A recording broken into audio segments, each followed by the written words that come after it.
मला वाटतं 30-40% रेस्टॉरंट्स आता बंद झालेले आहेत किंवा होत आहेत आणि ह्या सगळ्या गोष्टी जर सर्वसामान्य जनता होरपळत असेल आणि त्या जनतेच्या मुख्यमंत्र्यांपर्यंत हे पोचत नसेल तर त्यांच्या यंत्रणेमध्ये फार मोठा काहीतरी गलथानपणा किंवा सदोषती यंत्रणा आहे जो जनतेचं दुःख किंवा जनतेच्या व्यथा जाणून घेत नाही किंवा जाणून सुद्धा त्या तशा नाहीच आहेत असं मानणारं मुख्यमंत्री जर का आपल्या राज्याला लाभला असेल तर कठीण आहे राज्यात.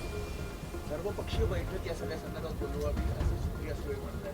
मला असं वाटतं की या सगळ्यामध्ये सर्वपक्षीय बैठकी बोलवण्यापेक्षा मला असं म्हणायचंय की शेवटी टंचाई आणि महागाई याच्यात फरक आहे.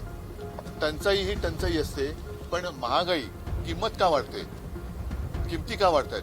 बरं दुसरी गोष्ट जसं आपल्या पंतप्रधानांनी तो गॅस निर्मितीचा एक प्रकल्प सांगितला होता तोही प्रयोग लोकांनी करून पाहिलेला आहे. तर तोही म्हणजे असं काही नाही की नुसती टीका करतायत तर जे पंतप्रधान सांगतायत ते तो सुद्धा प्रयोग करून पाहिलाय लोकांनी.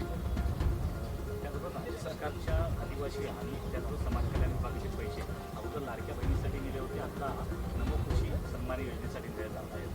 तरी एससी आणि एसटी विभागाचा जो पैसा आहे तो दुसरीकडे वापरला जातो. नाही एकूणच सगळ्या जनतेने आता जर का मी म्हणून जर का म्हणतो कोणाच्या डोळ्यावर पट्टी बांधली गेली असेल तर ती पट्टी काढून उघड्या डोळ्यांनी हे सरकार कसं फसवणूक करत आहे ते त्यांनी लक्षात घेऊन सरकारला आता जाब विचारला पाहिजे.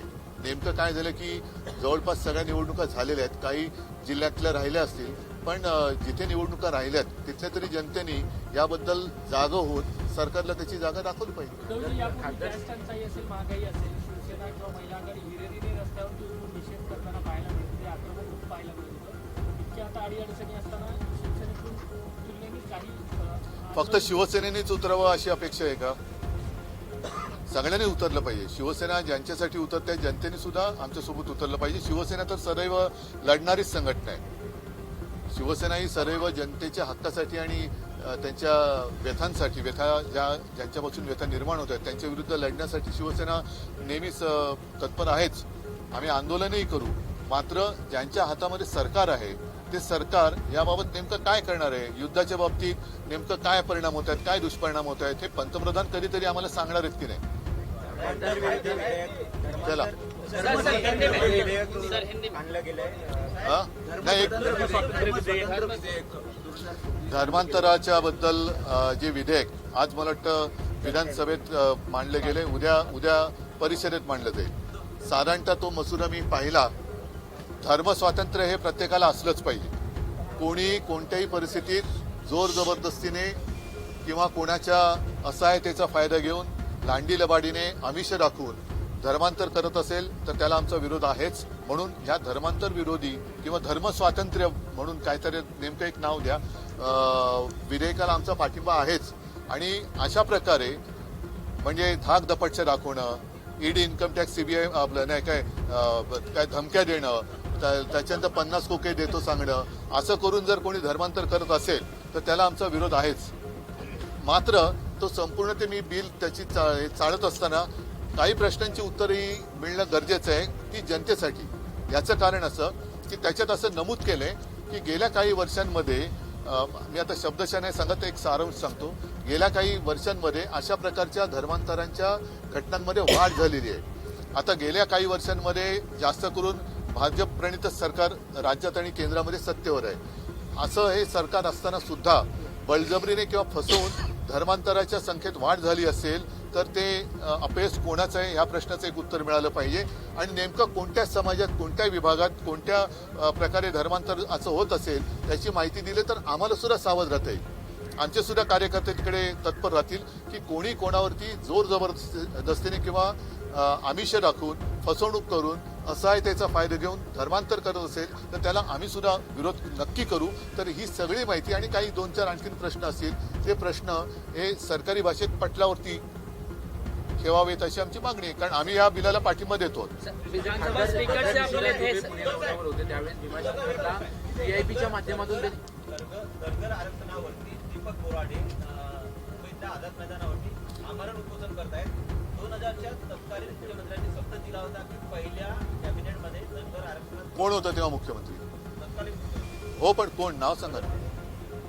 2004 14 अहो ते सोडा, अटलजींनी दिलं होतं सोलापूरला जर आपल्याला आपण विसरला असाल तर अटलजींनी मला असं वाटतं की एक आश्वासन दिलं होतं. मला जर मी विसरलो नसेल तर पंढरपूरला म्हणजे अटलजी केव्हा पंतप्रधान होते? ह्याच पक्षाचे ते पंतप्रधान होते. त्याच्यामुळे हे जे काय आश्वासन आहे हे पंतप्रधानांनी तत्कालीन पंतप्रधानांनी दिलेलं आहे. त्याच्यामुळे ते पूर्ण करणं हे आता तत्कालीन म्हणायचं नाही आत्ताच्या याला काय म्हणायचं आत्ताच्या वर्तमान पंतप्रधान आणि मुख्यमंत्र्यांचं कर्तव्य आहे. सर आज आप कई मौजूदा विधायकों के साथ नार्वेकर जी से मिलने के लिए गए थे. सवाल ये है कि महाराष्ट्र को नेता विपक्ष मिलेगा या नहीं? दोनों जो सदन है शायद इतिहास में पहली बार ऐसे हम अनुभव कर रहे हैं कि दोनों सदन के लिए विपक्ष के नेता नहीं है. क्यों डर रही है सरकार? और मेरा ये तीसरा चौथा कितने अधिवेशन हो गए. हर समय हम जाकर उनको रिक्वेस्ट करते हैं क्योंकि उनका अधिकार है और वो कहते हैं कि अब जल्द से जल्द हम करेंगे. इस बार भी उन्होंने वही कहा है. नाही आता हे विषय जर अध्यक्ष हे मेजॉरिटीने निवडून येतात, मेजॉरिटीवरती सरकार बसलं जातं. त्याच्यामुळे हे एकतर्फी प्रयोग चाललेत का? सर धर्मांतरण पे आज बिल पे चर्चा होनी है विधानसभा में. सवाल ये है कि समर्थन रहेगा आपकी तरफ से? मैंने पहले ही कहा है कि ये जो विधेयक है विधानसभा में टेबल किया गया है, कल हमारे सदन में किया जाएगा, उसके ऊपर चर्चा होगी. पहले मैं स्पष्ट करना चाहता हूं जोर जबरदस्ती धर्मांतर करने के लिए हमारा विरोध है और इसलिए हम इस विधेयक का समर्थन जरूर करेंगे. लेकिन कुछ चीजें ऐसी है उस बारे में जानकारी मिलने की आवश्यकता है. सर गलवान युद्ध पर आधारित एक गलवान फिल्म रिलीज होने वाली थी. अरे हो पण ते आता ह्याच्यामध्ये कुठे धर्मांतर आणि गलवान बेळगावमध्ये जय महाराष्ट्र दिन वाजल्यामुळे मराठी मुलांवर गुन्हे दाखल झाले. आणि क्रिकेट मॅचचा जल्लोष करताना महाराष्ट्र गीत वाजवलं म्हणून गुन्हे दाखल झालेत बेळगावमध्ये अनेक तरुणांच्यावर. आणि राज्य सरकारला त्यांनी पत्र लिहिलं की महाराष्ट्रानं यामध्ये हस्तक्षेप करावा. महाराष्ट्राच्या मुख्यमंत्र्यांनी तत्काळ तिकडे हस्तक्षेप करायला पाहिजे. सरकार कोणाचंही असो, मराठी माणसांवरती जसं जोर जबरदस्ती धर्मांतराला आम्ही विरोध करतो आहोत तसं जोर जबरदस्ती भाषा मग ती कोणाची कोणत्याही वरती असेल लादणं हे अयोग्य आहे. ज्याप्रमाणे आम्ही इकडे जबरदस्ती भाषा लादण्याच्या प्रयोगाला विरोध केला तसंच तिकडे मराठी माणसावरती जी भाषेची जबरदस्ती होते त्याला आमचा विरोध आहे आणि केंद्र सरकारने याच्यात हस्तक्षेप केला पाहिजे.